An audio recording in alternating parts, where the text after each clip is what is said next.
Hello students, welcome back to our video. So in the last video we discussed about the debentures, that is also one type of borrowed funds.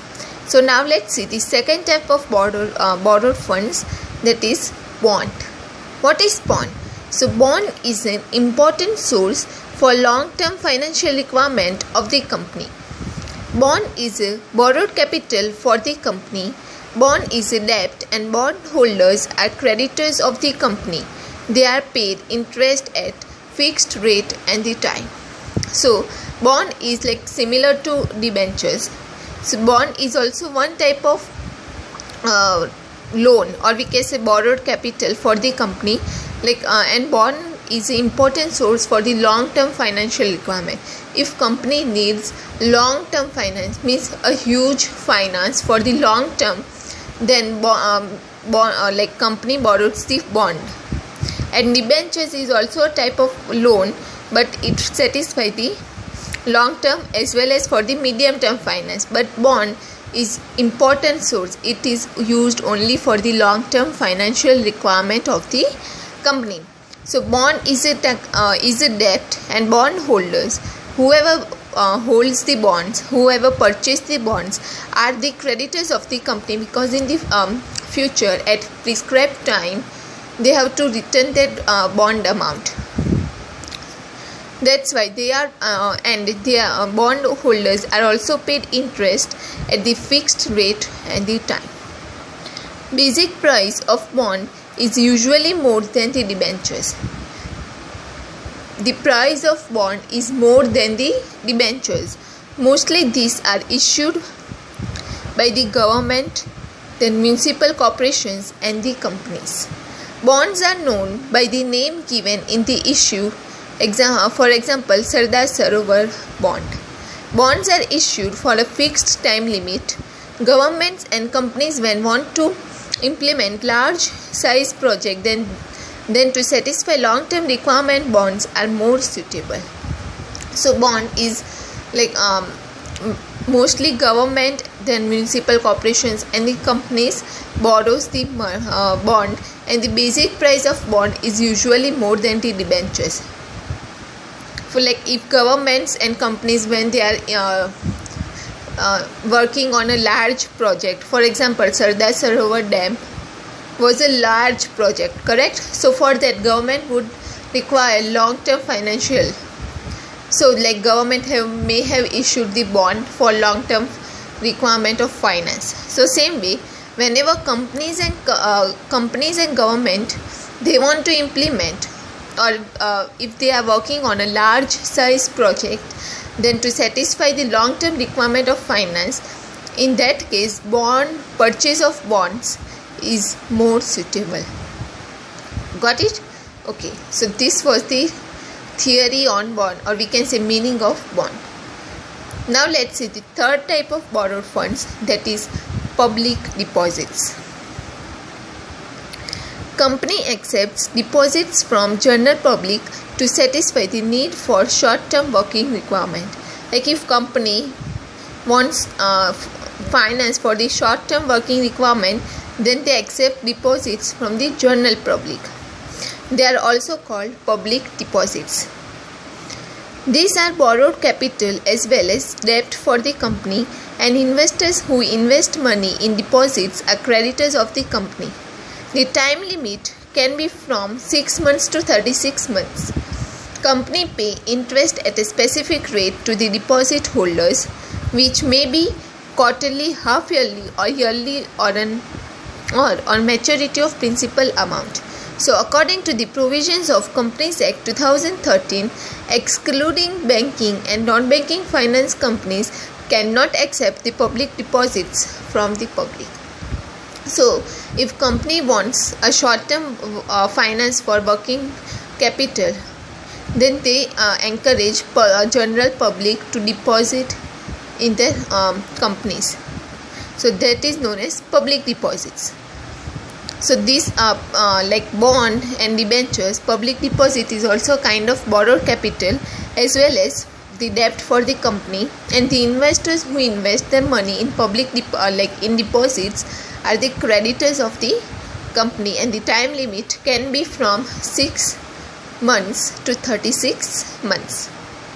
And company also pay interest at a specific rate to the deposit holders, which may be quarterly, half yearly or yearly, or on the maturity of principal amount. Got it? Now let's see the characteristics of public deposits. Characteristics are not given. Let's see the advantages of public deposits. So first advantage is easy to receive finance. Well established and profit making companies get the finance easily. So like public deposit is one kind of mode that can be easily received. So well established company and like profit making company can easily get the finance early, like can easily get the finance. Then second one is less expense in receiving finance. As compared with other sources of finance through public deposits is less expensive and time required is also short. So other like modes of borrowed funds that we discussed, first one was debentures, bonds. So after these two, public deposits is like is less expensive and time required is also very short. Then third one is assets do not have charge, means assets are not put on mortgage to repay the debt of the company. Companies need not mortgage the assets against getting the finance through public deposits. Therefore, in future, these assets can be mortgaged to receive the additional borrowed capital. So, for issuing public deposits, companies do not need to mortgage the assets against getting the finance through public deposits. Whereas, for issuing debentures as well as for issuing bonds, company needs to put their assets on mortgage to issue the debentures as well as the bond. But for public deposits, company need to mortgage the assets against getting the finance through public deposits. Then fourth one is interest is an expense.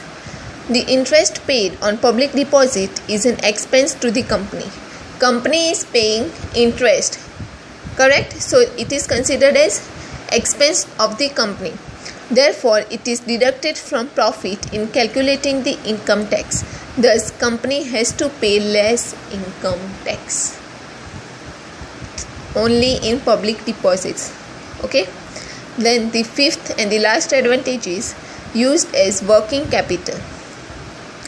To satisfy the short-term finance requirement of the company can get finance through public deposits and thus can satisfy the need of working capital, because public deposits like receiving finance through public deposits is very easy. Therefore, public deposits can satisfy the need of working capital.